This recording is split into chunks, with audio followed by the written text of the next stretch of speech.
문재인 대통령이 변호사 시절인데 항소심과 대법원 상고를 당시에 맡아서 더 관심을 끌었는데 결과는 좋지가 못했다고 알려지죠. 낙동강변 살인사건.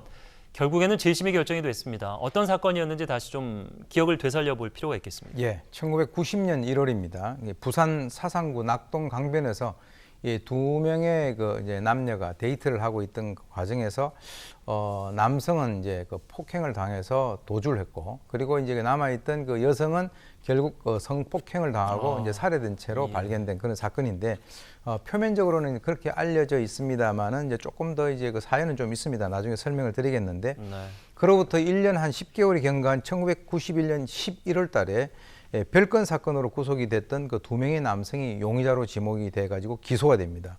그래서 이제 재판 과정에서는 경찰의 수사 중에 고문을 견딜 수 없어서 허위 자백을 했다라고 이렇게 주장을 해왔는데, 결국 1993년 대법원에서 무기징역이 확정이 됐고요.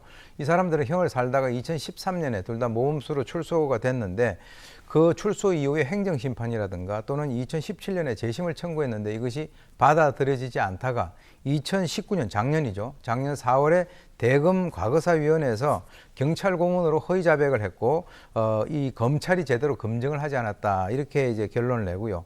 지난 그 6일에 그 재판부가 이 낙동강변의 살인 사건의 재심을 결정했습니다. 예. 시기적으로 보나 혐의 내용을 보나 진척 상황을 보나 여러 가지로 이제 이춘재 연쇄살인 사건과 좀 데자뷰가 이루어지는 부분이 있는데, 문재인 대통령에게도 이게 이제 아픔으로 남았던 그런 사건으로 알려져 있습니다. 30년 만에 재심을 결정한 결정적인 이유, 사법부가 피해자들에게 사과를 했다. 어느 정도 짐작이 가는 부분이 있네요. 그렇습니다. 예. 피해자들은 이제 처음에 이제 경찰 고문이라든가 가혹행위라든가 직무상 범죄를 포함을 해가지고 수사 기록상에서 나타나 있는 그 공문서 위조, 그리고 이제 연행 과정에서의 불법 행위에 대해서 문제를 제기를 했는데, 이번 사건에서 가장 중요하게 다뤄진 것이 바로 이제 경찰 고문 부분입니다. 재판부가 이제 재심을 결정한 그 이후로 지난해 5월 23일에서 11월 14일까지 6차례에 걸쳐서 신문기일을 진행을 했었는데요. 각 공판 그 과정에서도 이 경찰 고문이라고 하는 이 주제가 굉장히 중요한 사안이 됐었습니다.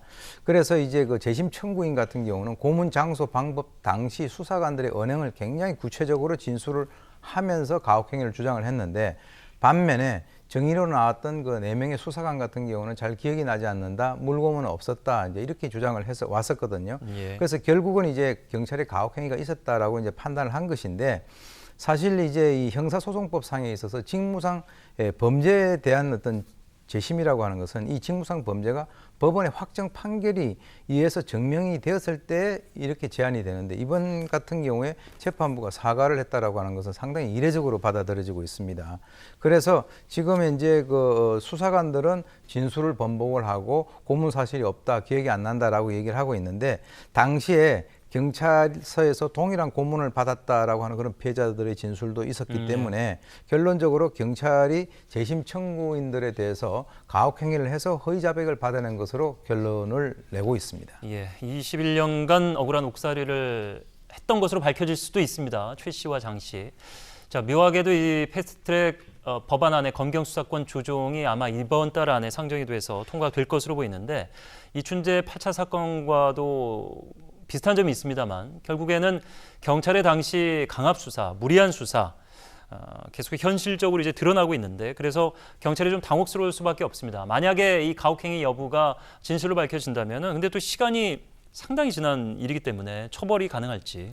지금 이제 형법 제 125조에 이제 공무원 직무에 관한 죄 중에서 특수공무원, 즉 다시 말해서 이제 수사라든가 이런 데 종사를 하는 이 공무원들이 폭행, 가혹행위를 한 그 죄에 대해서는 5년 이하의 징역과 10년 이하의 자격 정지를 규정을 하고 있습니다. 그런데 실제로 이제 장기 10년 미만 징역 금고에 해당되는 이 범죄들에 대한 이 공소시효, 즉 일정한 시간이 경과하게 되면 형벌권이 소멸되는 이 공소시효가 5년으로 되어 있거든요. 그래서 설사 이것이 밝혀진다 하더라도 그 사람들에 대한 어떤 처벌은 현실적으로 불가능하고, 아까 말씀하셨던 그 이춘재 8차 사건하고 굉장히 유사한 그런 사건이라고 보면 되겠습니다. 예. 이춘재 8차 사건은 결국에 이제 이춘재 스스로가 화성 연쇄살인 사건, 이제 이름을 바꿨습니다. 화성이란 지역의 반발이 상당했었기 때문에 이춘재 연쇄살인 사건 이렇게 불러야 되는데 본인이 다 했고 8차 사건도 내가 했는데 억울하게 옥살이라는 사람이 있다 이렇게 자백하면서 진범이 밝혀져서 억울함을 풀 수 있는 기회가 됐는데 이 두 분이 만약 그런 비슷한 억울한 상황이었다면은 실제 범인을 검거하지 못하면 어떻게 될지도 궁금해지네요. 사실 이제 아까 제가 그 모두의 말씀을 드렸습니다만은 이걸 이제 응궁동 살인 사건이라고 해서 저도 이 사건의 분석에 직접 이제 좀 참여를 한 적이 있습니다. 예. 그런데 그 당시에 이 피해 남성과 이 피해 여성 두 사람이 사실은 이제 부적절한 그런 관계에 있었어요. 그래가지고 그 둘이가 미래를 즐기는 그 과정에서 본인이 이제 그 피해 남성이 얘기를 하는 것은 갑자기 두 사람이 와서 자기에게 다짜고짜로 폭행을 하고 자기는 도주를 했는데 나중에 와 보니까 그 여성이 그렇게 살해당했더라 이렇게 얘기를 하는데 그 과정에서 본인이 뭐 손이 묶여가지고 물에 뭐 들어갔다든지 하는 이런 여러 가지 것들이 제대로 좀 이렇게 석연치 않는 점들이 많았었어요. 남성이 진술한 부분. 그렇습니다. 그래서 그 남성이 범죄 피해자로 이제 처음에 얘기는 했지만은 바로 119에 본인이 112에 신고를 한 것이 아니라 본인이 병원에 입원을 해가지고 거기에 있는 의사가 그걸 보고 경찰에 신고를 하는 등 여러 가지 미심적인 것들이 많았었는데요. 예. 1992년도 이분들에 대한 그 2심 재판 중에서 원인을 알 수 없는 이유로 이제 사망을 했다라고 알려져 있습니다.